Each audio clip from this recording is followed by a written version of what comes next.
মিষ্টি, এই মিষ্টি, তাড়াতাড়ি ঘুম থেকে ওঠো। আমি তোমার জন্য একটা সারপ্রাইজ এনেছি। আমি তোমার জন্য এত হ্যান্ডসাম একটা ছেলে খুঁজে এনেছি যাকে দেখলে তুমি সঙ্গে সঙ্গে বিয়েতে হ্যাঁ করে দেবে। ছেলেটা বিদেশে থাকে। তোমার এই পরিবারের সঙ্গে সম্বন্ধ ঠিক হলে খুব ভালো হবে। চলো চলো, তাড়াতাড়ি রেডি হয়ে নাও। বৌদি, তুমি পাগল হলে নাকি? আমি তোমাকে বলেছিলাম না আমি বিয়ে করব না? যে ছেলেই হোক না কেন, সে বিদেশেই থাকুক আর যতই ভালো হোক, আমি বিয়ে করতে চাই না। তুমি আমাদের পাশের বাড়ির সোনালী বৌদির অবস্থা দেখোনি? বেচারি বিয়ে করার পর প্রত্যেকদিন ঝামেলাই ভুগছে। দেখো মিষ্টি, বোকা বোকা কথা বলো না। কার বাড়িতে কি নিয়ে ঝামেলা হচ্ছে সেই জন্য কি তুমি বিয়ে করবে না? কত মানুষের জীবনেই তো ঝামেলা হচ্ছে, তাই বলে কি কেউ বিয়ে করছে না? আমি আর তোমার দাদাও তো ভালো আছি নাকি? এভাবেই পারমিতা মিষ্টিকে বোঝানোর চেষ্টা করে, কিন্তু তখনই হঠাৎ করে জানালা দিয়ে পারমিতার মুখে একটা পাউডারের কৌটো এসে পড়ে। পারমিতার পুরো মুখে পাউডার ছিটিয়ে সাদা হয়ে যায়। এমন সময় পারমিতা এবং মিষ্টি দুজনেই বুঝতে পারে তাদের প্রতিবেশীর বাড়িতে তুমুল ঝগড়া শুরু হয়েছে। মিষ্টি জানালার সামনে দাঁড়িয়ে দেখে, এই তোমাকে কতবার না বলেছি একদম পাউডার গায়ে লাগাবে না। এই পাউডার তোমার জন্য নয়। আর তুমি মুখেও কোনো রকমের কসমেটিক্স মাখবে না। বিয়ে হয়ে গেছে, এখন আবার এত সাজগোজ কিসের? কাকে দেখানোর জন্য এত সাজছো? আরে গরমে আমার গায়ে ঘামাচি বেরিয়েছিল, তাই জন্যই তো এই পাউডারটা মাখছি। তুমি কি আমাকে একটু পাউডার মাখতে দেবে না? আমি তো মেকআপ করে ছেড়েই দিয়েছি। বিয়ের আগে আমি খুব সাজগোজ করতাম, কিন্তু বিয়ের পর এখন তো। শোনো, আমাকে বারবার ওই বিয়ের আগে তুলনা দেবে না। এখন তোমার বিয়ে হয়ে গেছে, এখন আমি যা বলবো তোমাকে তাই শুনতে হবে। যাও এখনই রান্নাঘরে গিয়ে আমার জন্য টিফিন প্যাক করে দাও, আর কলিগদের জন্য এক্সট্রা করে খাবার দেবে, সেটা যেন বলতে না হয়। তোর বউকে দুঘা মান না, খালি মুখে মুখে কথা। আজকালকার দিনের মেয়েরা এরকমই, কোনো কথা শুনতেই চায় না। প্রত্যেক দিন এই মেয়েটার জন্য একটা না একটা ঝামেলা লাগতেই আছে। সংসারের একটা কাজকর্ম করতে পারে না জানিস? কালকেই তো ভাতটা পুড়িয়ে ফেলেছিল। এভাবেই পাড়া প্রতিবেশী ঝগড়া ঝামেলা দেখে মিষ্টির বিয়ে করার ইচ্ছাই একেবারে শেষ হয়ে যায়। ঠিক এমন সময় মিষ্টির মা অঞ্জনা দেবী সেখানে আসে। আরে কি হলো? অনেকক্ষণ ধরে তো পাত্রপক্ষ বসে আছে। মিষ্টি, তাড়াতাড়ি রেডি হয়ে চল, ওরা এক জায়গায় যাবে। মানুষকে এতক্ষণ ধরে অপেক্ষা করানো ঠিক নয়। বৌমা, তুমিও তাড়াতাড়ি চলো। আর এবার যদি মিষ্টি বিয়ে করতে না চায় তাহলে ওকে ধরে বেঁধে নিয়ে এসো। শাশুড়ি মায়ের কথা শুনে পারমিতা মিষ্টিকে নিয়ে গিয়ে পাত্রপক্ষের সামনে বসিয়ে দেয়। পাত্রপক্ষ অনেকক্ষণ ধরে মিষ্টিকে দেখার পর বলে, তোমার নামে তো অনেক কিছুই শুনলাম, এবার একটু হেঁটে দেখাও, বা তুমি যদি নাচ গান কিছু করতে পারো তাও দেখাও। মুখে মুখে ঝগড়া করা ছাড়া যদি কোনো ট্যালেন্ট থাকে সেটাও বরং আমাদের দেখাতে পারো। আমাদের পাশের বাড়ির বউটা যা ঝগড়া করে, শুধু শাশুড়ির মুখে মুখে চোপা। আমার কিন্তু ওরকম বৌমা একদমই পছন্দ নয়। পাত্রপক্ষর মুখে এমন কথা শুনে মিষ্টি খুবই রেগে যায়। তবে আপনার বৌমা যদি আপনার সাথে ঝগড়া করে তাহলে তো কিছু করার নেই, কারণ আপনাকে তো দেখতেই ঝগড়ুটের মতো। কি, যত বড় মুখ নয় তত বড় কথা? এই একটু আগে তোমার মা তোমার নামে কি সুনামটাই না করছিল। তুমি একটা অভদ্র মেয়ে। আমি আগে যদি জানতাম তাহলে কখনোই তোমাকে দেখতে আসতাম না। এই বলে পাত্রপক্ষ তখনই সেখান থেকে চলে যায়। কিন্তু এতে করে মিষ্টির পরিবার তার উপর খুব রেগে যায়। তোর জন্য আর কতগুলো সম্বন্ধ এভাবে রিজেক্ট করতে হবে? এর পরের বার আমি যে ছেলে পাবো তার সঙ্গে ধরে বেঁধে তোর বিয়ে দিয়ে দেব। দেখি তোর বিয়ে দেওয়া থেকে আমাকে কে আটকাতে পারে। হ্যাঁ মিষ্টি, ওই সম্বন্ধগুলো কিন্তু সত্যিই খুব ভালো ছিল। তুমি কেন বুঝতে চাও না? নিজের একগুঁয়ে ভাব নিয়ে পড়ে আছো। পাড়া প্রতিবেশীদের সংসারে ঝামেলা লাগে বলে কি তোমার সংসারেও ঝামেলা লাগবে? এটা কোনো কথা হলো? আমি একটা কথা তোমাদের সাফ সাফ জানিয়ে দিচ্ছি, আমি বিয়ে করতে পারবো না। এই বলে মিষ্টি নিজের ঘরে চলে যায়। কিন্তু মিষ্টির এরকম সিদ্ধান্তে তার পরিবার খুবই দুশ্চিন্তায় পড়ে, কারণ মিষ্টির বয়স অনেকটাই হয়ে যায়। তবুও মিষ্টি প্রত্যেকটা ভালো ভালো সম্বন্ধ রিজেক্ট করে দেয়। তাই পারমিতা একদিন মিষ্টির ঘরে গিয়ে বলে, মিষ্টি, সত্যি করে বলো তো, তুমি কারোর জন্য কি অপেক্ষা করছো? সেই জন্য কি তুমি এতগুলো সম্বন্ধ রিজেক্ট করছো? তোমার মনে যদি কেউ থাকে তাহলে কিন্তু তুমি আমাকে বলতে পারো। আমি মাকে বলে সব ম্যানেজ করে নেব, কিন্তু তুমি অ্যাটলিস্ট বিয়েটা তো করো। আরে না বৌদি, আমার কেউ নেই, আর আমি বিয়ে করতেও চাই না। আমি এই বাড়িতে থাকলে কি তোমাদের এত অসুবিধা হচ্ছে? তোমরা আমাকে তাড়ানোর জন্য উঠে পড়ে লেগেছো কেন? ঠিক এমন সময় হঠাৎই বাইরে ভীষণ ভাঙচুরের শব্দ হয়। তাই তখনই মিষ্টি এবং তার পরিবার বাইরে বেরিয়ে যায়। তারা তাদের পাড়ার ফুচকাওয়ালা মাধবকে মদ খাওয়ার পর নিজের স্ত্রীকে পেটাতে দেখে, যা দেখে তারা সবাই মিলে ফুচকাওয়ালাকে আটকাতে চলে যায়। আরে আপনি পাগল হয়ে গেছেন নাকি? মদ খেয়েছে বউকে পেটাচ্ছেন কেন? কোনো লজ্জা শরম নেই? আপনার বউয়ের জন্যই তো আপনার সংসারটা টিকে আছে। যা টাকা পয়সা ইনকাম করেন সবই তো মদের পেছনে উড়িয়ে দেন। এরপরেও বউয়ের গায়ে হাত তুলতে আপনার লজ্জা করে না? বেশ করেছি, মেরেছি। আমার বউ আমার যেমন ইচ্ছে সেরকম ভাবে মারবো। আমার বউ প্রত্যেক দিন আমাকে না বলে বাজারে চলে যায়। বাজারেও যে কি করতে যায়, মেয়ে মানুষ বাড়িতে তো থাকাই উচিত। আমি যে ওকে বাঁচিয়ে রেখেছি এখন, ওটাই ওর অনেক সৌভাগ্য। বউদের এরকম একটু আধটু শাসন করা উচিত। আমার বউকেও তো আমি শাসন করি। মেয়েদের শাসন না করলে মেয়েরা মাথায় চড়ে বসবে যে। এই চলো চলো, যে যার ঘরে চলো। ওর বউকে শাসন করছে করুক, এখানে আমাদের কোনো কিছু বলার নেই। এসব আপনি কি বলছেন? আপনারা তো দেখছি নিজের স্ত্রীদের সম্মানটুকুও করতে জানেন না। আপনারা কি মানুষ? আপনাদের সবসময় একটা কথা মনে রাখতে হবে, বাড়ির বউয়েরা আপনাদের চাকর নয় যে আপনাদের কথায় উঠবে আর আপনাদের কথায় বসবে। দেখুন, আপনি যদি আর একবার আপনার বউয়ের গায়ে হাত দেন তাহলে আমি কিন্তু পুলিশ ডাকতে বাধ্য হব। পুলিশের নাম শুনে ফুচকাওয়ালা ভয় পেয়ে নিজের বাড়িতে চলে যায়। কিন্তু এরকম ঘটনা প্রত্যেক দিনই মিষ্টির মনে ভীষণ বাজে রকমভাবে প্রভাব ফেলে। আসলে মিষ্টিদের পাড়াটা এরকমই ছিল। তাদের পাড়ার মধ্যে প্রত্যেকটা লোকের সঙ্গে তাদের বউয়ের ঝামেলা ছিল। শুধু তাই নয়, প্রত্যেকবারই শাশুড়ি ছেলে বৌমার মধ্যে ঝামেলায় ইন্ধন জোগাতো। দেখেছো বৌদি, এই জন্যই তো আমি বিয়ে করতে চাই না। অ্যারেঞ্জ ম্যারেজ করা বরেরা এরকমই হয়। ভাগ্যিস তোমার আর দাদার লাভ ম্যারেজ, তাই দাদা তোমাকে বোঝে ভালোবাসে। কিন্তু আমি অ্যারেঞ্জ ম্যারেজ করলে আমার বর তো আর আমার দাদার মতো ভালো হবে না, বলো? মিষ্টির কথা শুনে পারমিতা খুব ভালো মতোই বুঝতে পারে মিষ্টি কি করতে চাইছে। তাই পারমিতা কয়েকদিনের মধ্যেই তার ভাই সুমন্তকে বাড়িতে ডেকে নিয়ে আসে। সুমন্ত ভীষণই হ্যান্ডসাম এবং স্মার্ট ছিল। সুমন্ত দিদির বাড়িতে এসেই মিষ্টির হাতে আগে বেশ কিছু চকলেট ধরিয়ে দেয়, যা দেখে মিষ্টির খুব ভালো লাগে। দিদি আমাকে বলছিল ওদের বাড়িতে নাকি একটা বাচ্চা আছে, তাই অনেকগুলো চকলেট আনতে। এখন দেখছি ওই বাচ্চাটা তো আপনি। আসলে আমি দিদির বাড়িতে ছিলাম না, আমি আসলে লন্ডনে সেটেল। আর সেই সময় আমার একটু কাজের চাপ থাকায় আমি আসতেও পারিনি, তাই আপনার সঙ্গে আলাপ করা হয়নি। সুমন্তর এরকম মিশুকে ভাব দেখে এবং তার স্মার্ট কথাবার্তা শুনে মিষ্টির খুবই ভালো লাগে। মিষ্টি তখনই সুমন্তর উপর ক্রাশ খেয়ে যায়। এভাবে প্রায়ই সুমন্ত মাঝে মধ্যে পারমিতাদের বাড়িতে ঘুরতে আসে। এরই মধ্যে মিষ্টি এবং সুমন্তর মধ্যে ভালো মতো বন্ধুত্ব হয়, যা দেখে পারমিতা একদিন বলে, তাহলে মিষ্টি, তোমার আর সুমন্তর বিয়ের দিনক্ষণ একদিন ঠিক করে ফেললেই হয়। তোমাদের মধ্যে তো ভালোই বন্ধুত্ব হয়েছে দেখছি। সুমন্ত কিছুদিন বাদে কিন্তু লন্ডনে চলে যাবে। আপনি কি বলেন মা? মিষ্টির সাথে যদি সুমন্তর বিয়ে হয় তাহলে কেমন হবে? আমার মেয়ের বিয়ে হলেই হলো, যার সঙ্গেই হোক আমার কোনো আপত্তি নেই। তবে তোমার ভাইয়ের সঙ্গে যখন হচ্ছে, আমাদের ফ্যামিলির মধ্যে একটা চেনা জানা আছে, তাই আমার এই বিয়েতে কোনো আপত্তি নেই। ব্যাস, এবার তাহলে মিষ্টির একটা হিল্লা হয়ে গেল। মিষ্টি, এবার কিন্তু আর বিয়ে করবে না বলতে পারবি না। আমিও কিন্তু খুব ভালো মতোই বুঝতে পারছি আমার ভাইকে তোমার খুব পছন্দ হয়েছে। এমন কথা শুনে মিষ্টিও আর কোনো কথা বলতে পারে না। এই প্রথমবারের মতো মিষ্টি বিয়ে করতে রাজি হয়, তাই মিষ্টির পরিবারের লোকেদের খুশির কোনো ঠিকানা থাকে না। কিন্তু সেদিনই মিষ্টির এক বান্ধবী পূজা মিষ্টিকে ফোন করে বলে, এই মিষ্টি, তুই এখনই আমার শ্বশুর বাড়িতে চলে আয় প্লিজ, আমাকে নিয়ে যা। আমার বর আমাকে যা অত্যাচার শুরু করেছে, আমি কিছুই বুঝতে পারছি না এরকম কি করে হলো। তুই প্লিজ তাড়াতাড়ি আয়, আমি আজকে আমার বরের আসল রূপটা দেখতে পাচ্ছি। এই বলে পূজা মিষ্টিকে সমস্ত ঘটনা বলতে শুরু করে। আসলে পূজার বাড়ি মিষ্টিদের পাড়াতেই ছিল। পূজার আবার লাভ ম্যারেজ করে বিয়ে হয়, কিন্তু বিয়ের পর থেকেই পূজার বর আকাশ পূজার উপর অত্যাচার করতে শুরু করে। পূজার শ্বশুরবাড়ির লোকেরাও পূজাকে যৌতুকের জন্য চাপ দেয়, কিন্তু বিয়ের আগে পূজাকে তারা সবাই খুবই ভালোবাসতো। কিন্তু বিয়ের পরে হঠাৎ করে তাদের বদলে যাওয়া রূপ দেখে মিষ্টি কিছুতেই বিশ্বাস করতে পারে না। সে কি, এই তো কদিন আগে তুই আমাদের পাড়াতেই বিয়ে করলি। আমি তো ভাবলাম যে তুই খুব সুখে আছিস, তারপর আমার পাড়াতেই বিয়ে করেছিস।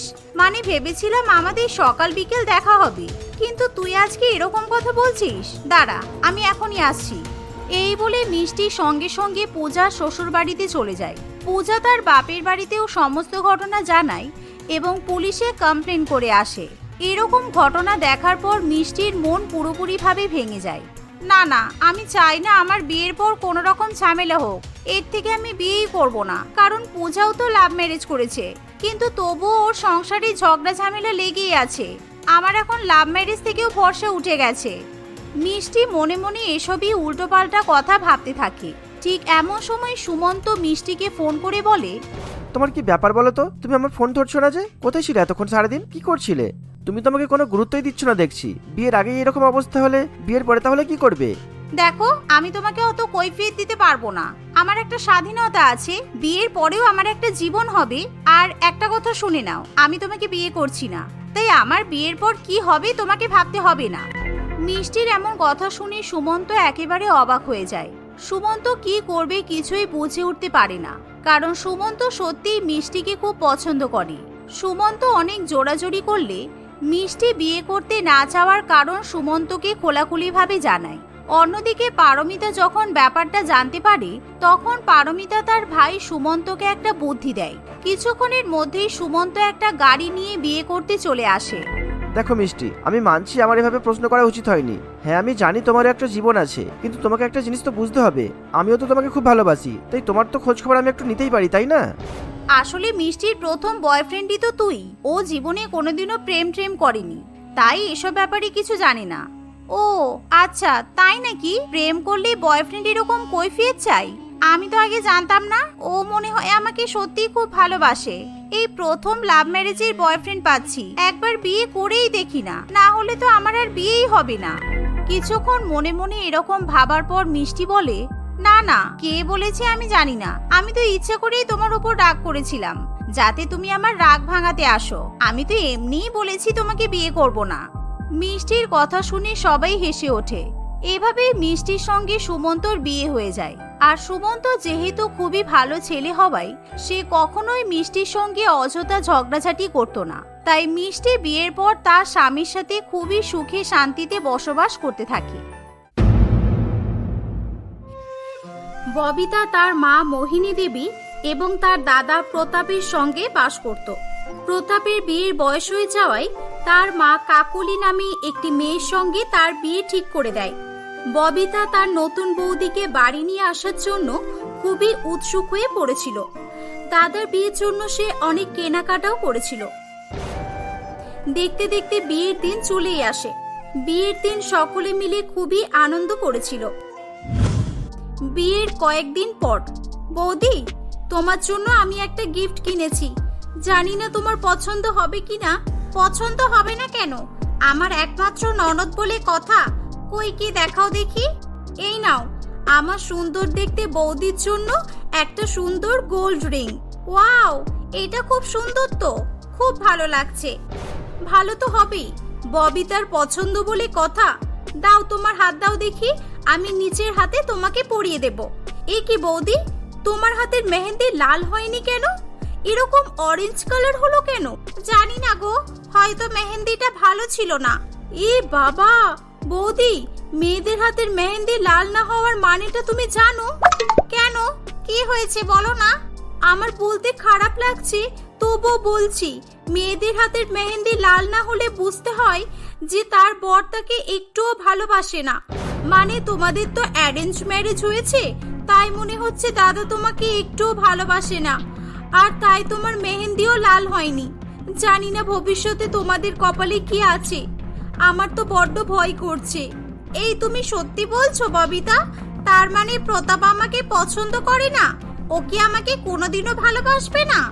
আমি জানি না বাবা, মেয়েদের হাতের মেহেন্দিটাই তো ভালোবাসার মাপকাঠি। আমি ছোটবেলা থেকে এটাই শুনে এসেছি আর দেখেও এসেছি। আচ্ছা বৌদি, আমি একটু বাইরে যাচ্ছি। এই বলে ববিতা সেখান থেকে চলে যায়। ববিতার কথাগুলো শুনে কাকলির মন খুব খারাপ হয়ে যায়, তাই সে একা একা বসে খুব কান্নাকাটি করছিল। তখন সেখানে প্রতাপ আসে। কাকলি, তুমি কাঁদছো কেন? কি হয়েছে তোমার? বাবা মায়ের কথা মনে পড়ছে বুঝি? তুমি কেঁদো না প্লিজ।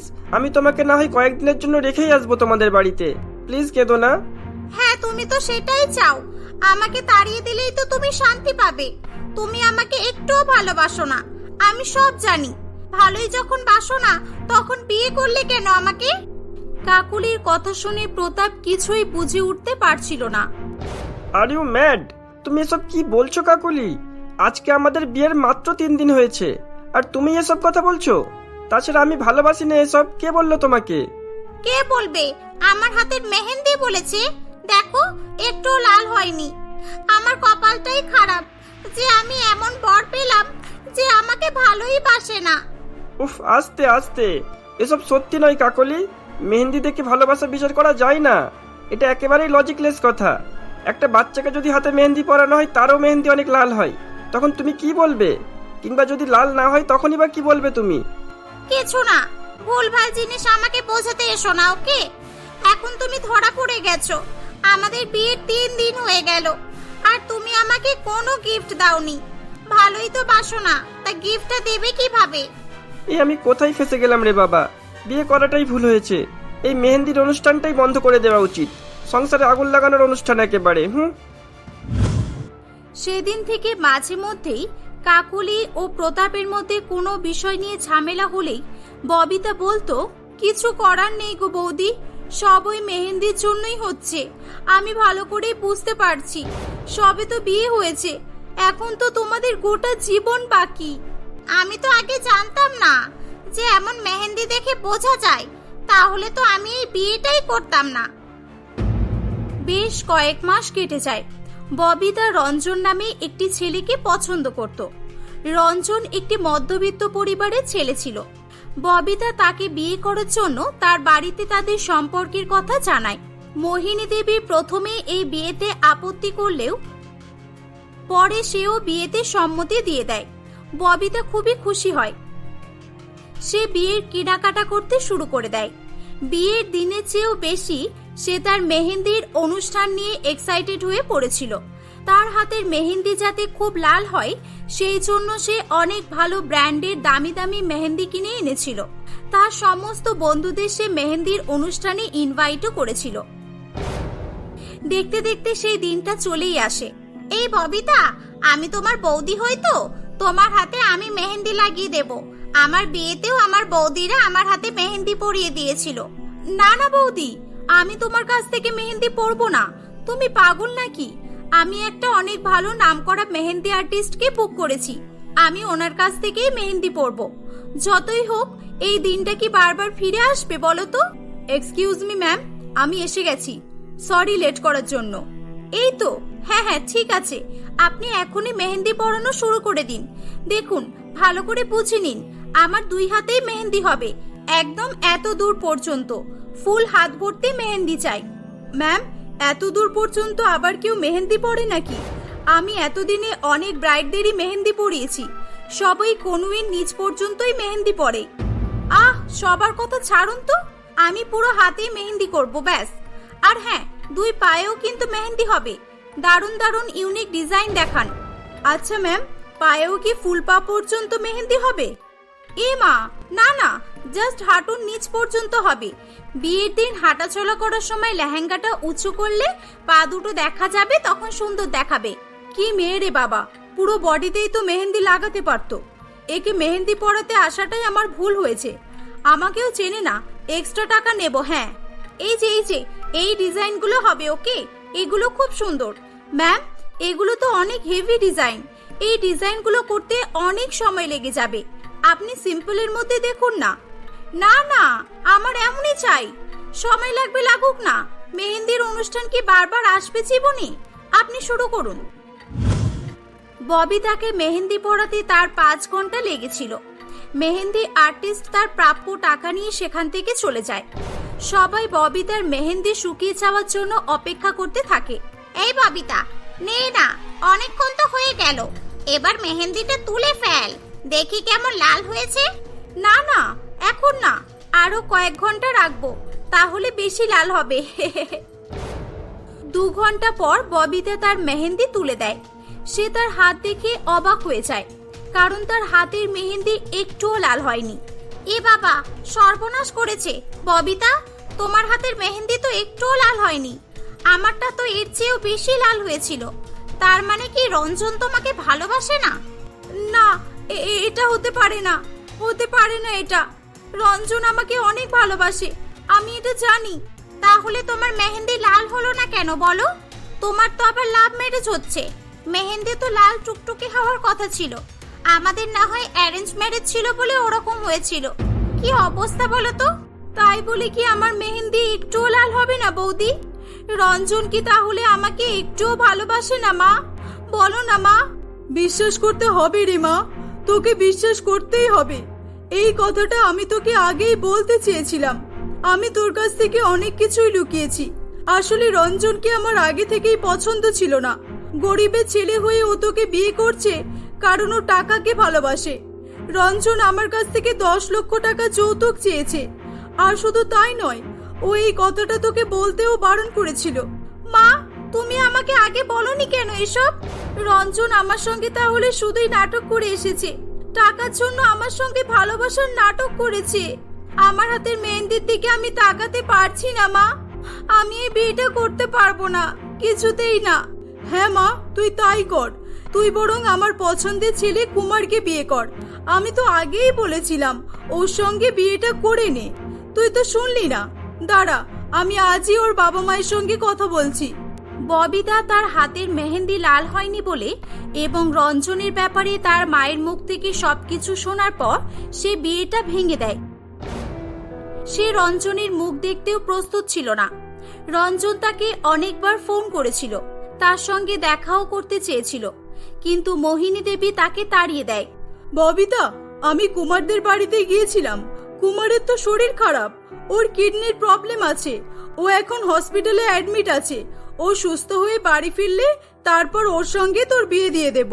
কিডনির প্রবলেম মানে কিডনি খারাপ হয়ে গেছে? হ্যাঁ, খারাপ হলেই বা কি আছে? বড় লোকের ছেলে, একটা কি 10টা কিডনি কেনারও ক্ষমতা আছে ওদের। কয়েক মাস পর কুমার সুস্থ হয়ে ববিতাকে বিয়ে করতে আসে। ববিতা এর আগের বারে অনেক আঘাত পাওয়ায় এইবার সে হাতে মেহেন্দি পড়েনি।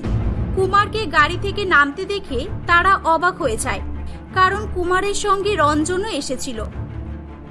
ববিতা, এটা আমার বন্ধু রঞ্জন। আজকে আমি বেঁচে আছি শুধুমাত্র এর জন্য।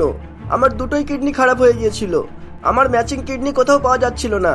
শেষে আমার বন্ধু ওর একটা কিডনি দিয়ে জীবন বাঁচিয়েছে। এর মতো ছেলে আর একটাও খুঁজে পাওয়া যাবে না। ও তো আসতেই চাইছিল না। আমি বলেছি যে ও না আসলে আমি বিয়েই করব না, তাই ও আসতে বাধ্য হয়েছে, বুঝেছো? ববিতা এসব শুনে অবাক হয়ে যায়। রঞ্জন, তুমি এত ভালো মানুষ সাজার চেষ্টা করছো কেন বলো তো? কি চাও তুমি? হ্যাঁ, তুমি কেমন ছেলে আমার ভালো করে জানা আছে। লোভী ছেলে একটা। আমাকে বিয়ে করার জন্য তুমি 10 লক্ষ টাকা যৌতুক চেয়েছিলে। সেই ছেলে ফ্রিতে কিডনি দেবে? আমার তো বিশ্বাসই হচ্ছে না। ববিতা, এসব কি বলছো তুমি? এসব সব মিথ্যে কথা। বরং তোমার মা আমার কাছে 10 লক্ষ টাকা চেয়েছিল। আমি দিতে পারবো না বলেছিলাম বলে আমাকে বলেছিল যে ওই বিয়েটা উনি কোনোদিনই হতে দেবেন না। আমি শিওর উনি ষড়যন্ত্র করেই আমাদের বিয়েটা ভেঙেছে। মা, রঞ্জন এসব কি বলছে? সত্যিটা বলো আমাকে, তুমি চুপ করে থেকো না। আমাকে ক্ষমা করে দে মা। রঞ্জন সব ঠিকই বলছে। রঞ্জন গরিব বলে আমি ওকে পছন্দ করতাম না। আমি তোদের বিয়ে ভাঙার জন্য অনেক চেষ্টা করেছিলাম, কিন্তু আমি বারে বারে ব্যর্থ হই। তারপর আমার মনে পড়ে মেহেন্দি নিয়ে তোর মনে একটা অন্ধবিশ্বাস আছে, তাই আমি সেটাকেই টার্গেট করে নিম পাউডার দিয়ে সেদিন মেহেন্দি তৈরি করে রেখেছিলাম আর তোর অরিজিনাল মেহেন্দির সঙ্গে এক্সচেঞ্জ করে দিয়েছিলাম। তাই জন্য তোর মেহেন্দি একটুও লাল হয়নি। আর আমি ইচ্ছা করেই রঞ্জনের নামে বাড়িয়ে বাড়িয়ে তোকে অনেক কিছু মিথ্যাও বলেছিলাম। ছি মাছি, তুমি এটা করতে পারলে আমার সঙ্গে? আর মেহেন্দি লাল হওয়ার ব্যাপারটা তো তুমিই আমাকে বুঝিয়েছিলে। তোমাকে বিশ্বাস করাটাই আমার পাপ হয়েছে। রঞ্জন, আমাকে ক্ষমা করে দাও রঞ্জন। না ববিতা, আমি তোমাকে বিয়ে করতে পারবো না। আমার বন্ধু কুমারের সঙ্গেই তোমাকে বিয়ে করতে হবে। এই চুপ কর তুই। ববিতার বিয়ে তোর সঙ্গেই হবে। তুই আমার জন্য এত কিছু করেছিস, আজকে তোর ঋণ শোধ করার পালা। ববিতা, আমার বন্ধুর মতো তোমাকে কেউ ভালোবাসতে পারবে না। মেহেন্দি লাল হোক বা না হোক, আমার বন্ধুর ভালোবাসা একেবারে খাঁটি, বুঝেছো? মোহিনী দেবী তার ভুলের জন্য লজ্জিত ছিল। শেষ পর্যন্ত সে তার পাপের প্রায়শ্চিত্ত করার জন্য রঞ্জনের সঙ্গে ববিতার বিয়ে দিয়ে দেয়। বিয়ের পর তারা হাসি খুশি জীবনযাপন করতে থাকে।